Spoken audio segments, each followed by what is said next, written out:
Hello everyone, welcome you all with the new video of Organization, Commerce and Management. In this video, we will continue our functions of management. The another function, organizing.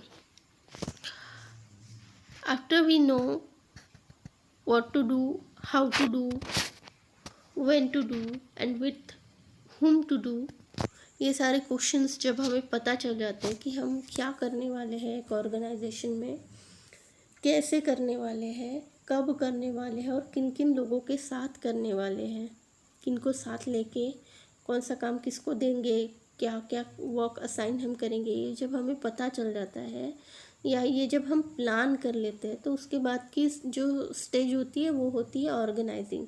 अब एक बार planning आपने कर ली तो उसको कहीं ना कहीं execute भी करना पड़ेगा, तो वही वाली स्टेज होती है ऑर्गेनाइजिंग।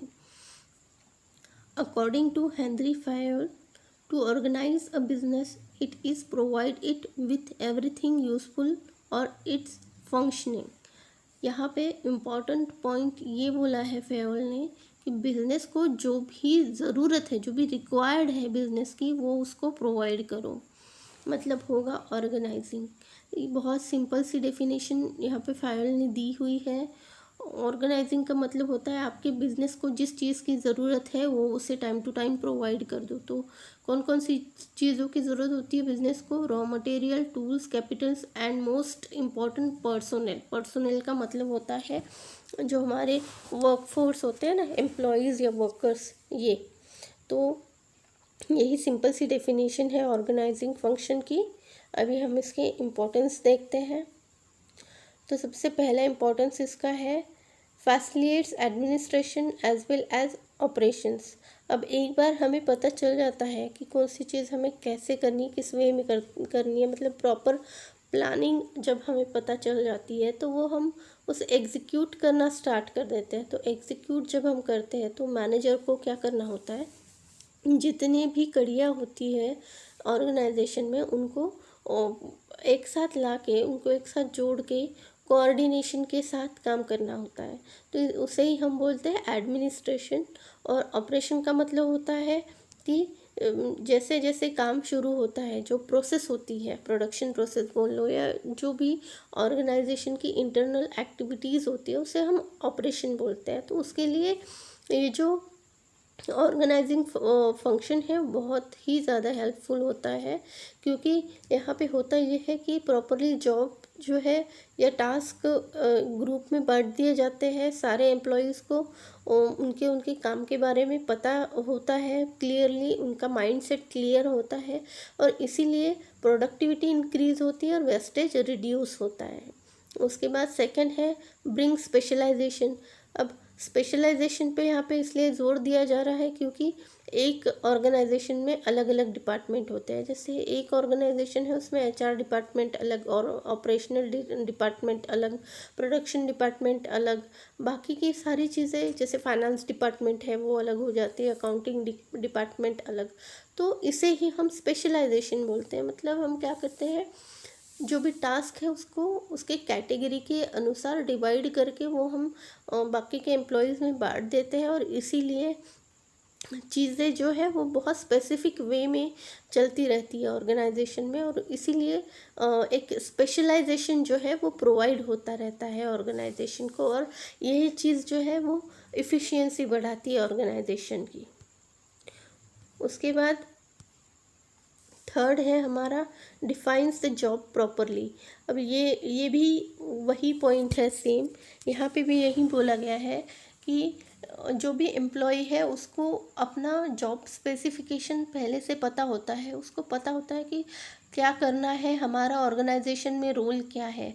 अगर कोई मशीन ऑपरेटर है तो उसे क्लियरली पता है कि मुझे मशीन ही ऑपरेट करनी है, मुझे माल जो भी होता है वो लोड या अनलोड करने की कोई ज़रूरत नहीं है। तो यही एक क्लियरिटी जो है अपने जॉब को लेके वो होती है ऑर्गेनाइजिंग फंक्शन में। उसके बाद क्लैरिफाइज अथॉरिटी एंड रिस्पॉन्सिबिलिटी। अब हर एक इसमें टास्क को डिवाइड किया जाता है और साथ ही में ग्रुप बना दिए जाते हैं। तो ग्रुप में मतलब यहाँ पे एक बोल सकते हो कि एक इंटरनल स्ट्रक्चर बन जाता है।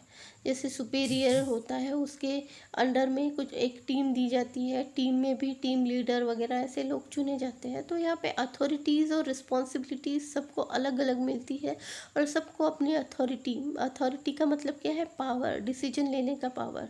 तो मैनेजर क्या करता है, अब बहुत बड़ी अगर ऑर्गेनाइजेशन है तो वो अकेला तो हैंडल कर नहीं सकता सारी चीज़ों को, तो वो क्या करता है, वर्कलोड को डिस्ट्रीब्यूट कर देता है। तो अलग अलग लीडर्स चुने जाते हैं या अलग अलग डिपार्टमेंटल मैनेजर्स चुने जाते हैं, तो उनको अथॉरिटी और रिस्पॉन्सिबिलिटी दे दी जाती है। तो ये भी एक ऑर्गेनाइजिंग फंक्शन है जिससे काम स्मूथली चलता है। उसके बाद इस्टेब्लिश कोऑर्डिनेशन। अब यहाँ पे वही सेम चीज़ हो देखी जाती है, जितने भी एम्प्लॉयज़ या वर्कर्स काम करते हैं तो उनमें एक प्रकार का तालमेल यहाँ पे बिठाने का काम करता है मैनेजर। एक कोऑर्डिनेशन वहाँ पे मेंटेन करने की कोशिश करता है। उससे क्या होता है, अंदरूनी जो रिलेशनशिप होते हैं, इंटरनल रिलेशनशिप्स, वो भी बहुत अच्छे से मेंटेन होते हैं और साथ ही में जो भी काम चलता है ऑर्गेनाइजेशन के अंदर, वो बहुत अच्छे से स्मूथली चलता है। इससे फ़ायदा ये होता है कि ऑर्गेनाइजेशंस के जो भी गोल्स होते हैं, प्री डिफाइंड गोल्स होते हैं, वो अच्छे से अचीव करने में ऑर्गेनाइजेशन सक्सेसफुल होती है। और साथ ही में जो भी इन्वायरमेंट है, इंटरनल इन्वायरमेंट ऑर्गेनाइजेशन का, वो भी अच्छे से मेंटेन होता है कोऑर्डिनेशन की वजह से। क्योंकि हर एक इंडिविजुअल को उसकी पोजीशन पता होती है एक ऑर्गेनाइजेशन के अंदर, उसका जो भी काम है, जो भी वर्कलोड है, वो पता होता है। और साथ ही में जो भी काम करने का तरीका है वो भी क्लियर होता है, उसका माइंड सेट क्लियर होता है और उसको पता होता है कि उसके काम की रिपोर्टिंग उसे किसको करनी है, अगर कोई प्रॉब्लम हो रही है तो कंप्लेंट किसको करनी है, और कौन सी चीज़ों के लिए उसको सजेशन देना है तो वो किसको दे सकता है। ये सारी चीज़ें उसको पता होती है क्लियरली ऑर्गेनाइजिंग फंक्शन में। उसके बाद हेल्थ ऑफ इफ़ेक्टिव एडमिनिस्ट्रेशन, ये भी सेम ही पॉइंट है। ऑर्गेनाइजिंग फंक्शन क्या करता है, अलग अलग डिपार्टमेंट्स को हेल्प करता है एडमिनिस्ट्रेशन फंक्शन में।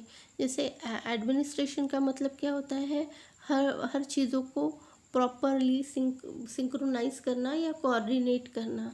तो यहाँ पे भी यही है कि हर एक डिपार्टमेंट या जितनी भी अलग अलग पोजीशंस अपने एम्प्लॉय की एक ऑर्गेनाइजेशन में है, उसका प्रॉपर स्ट्रक्चर पहले मेंटेन किया जाता है और उसी के अकॉर्डिंग हर एक चीज़ को यहाँ पे राइट टाइम पे, राइट प्लेस पे, राइट पर्सन चुना जाता है और उसको राइट जो भी उसके इक्विवेलेंट जॉब है वो असाइन की जाती है और उसी के हिसाब से अथॉरिटीज़ भी उसको दी जाती है। जैसे फाइनेंस में अगर किसी मैनेजर ने किसी को चुना है तो वो फाइनेंस डिपार्टमेंट में जो भी चीज़ें हो रही है, जो भी एक्टिविटीज़ हो रही है, उस पर जो भी डिसीजन लेना है वो खुद ले सकता है। जिसको चुना गया है मैनेजर ने, वो खुद, वो जो बंदा है जो चुन के आया है फाइनेंस डिपार्टमेंट हैंडल करने के लिए, वो अपने हिसाब से काम कर सकता है, अपने हिसाब से जो भी स्ट्रक्चर है वो बना सकता है। उससे क्या होता है, जो अपर लेवल मैनेजमेंट होती है उनको बहुत हेल्प हो जाती है और सारी चीज़ों को प्रॉपरली मेंटेन करने के लिए। उसके बाद सेवन्थ है helpful for growth and diversification.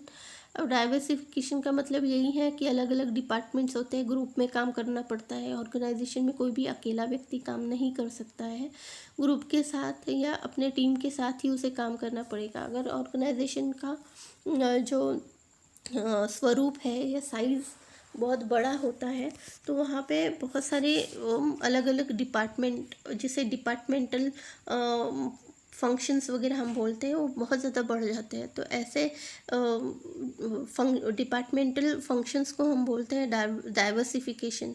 तो ये डिपार्टमेंटल फंक्शंस जो होते हैं अपने एम को लेके या अपने काम को लेके बहुत ज़्यादा क्लियर होते हैं, उनको अलग अलग टेक्निक्स पता होती है कि कौन सी चीज़ किस वे से करनी है, कौन सी मेथड कब यूज़ करनी है, कौन से सिचुएशन में कौन सा काम करना है। तो ये बहुत ज़्यादा हेल्पफुल होती है ऑर्गेनाइजेशन के ग्रोथ के लिए।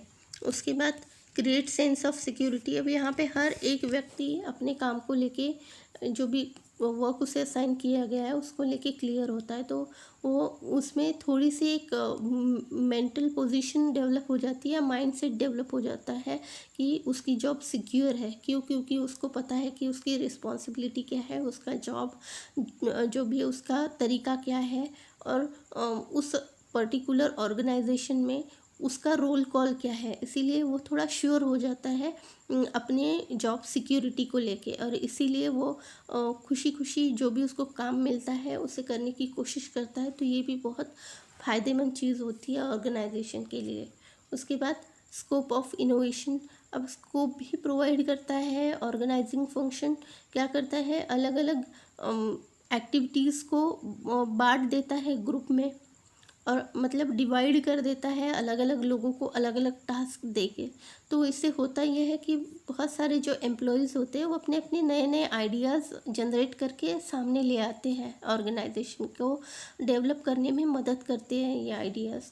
मतलब जो भी एम्प्लॉयज़ हैं वो अपने अपने व्यूज़ या अपने अपने परसेप्शंस, अपने अपने सजेशन, आइडियाज़ शेयर कर सकते हैं, और उसी कारण जो है वो कंपनीज नई नई चीज़ों में इन्वेंशन करने के लिए सोचती है, और इनोवेटिव वे में सोचती है।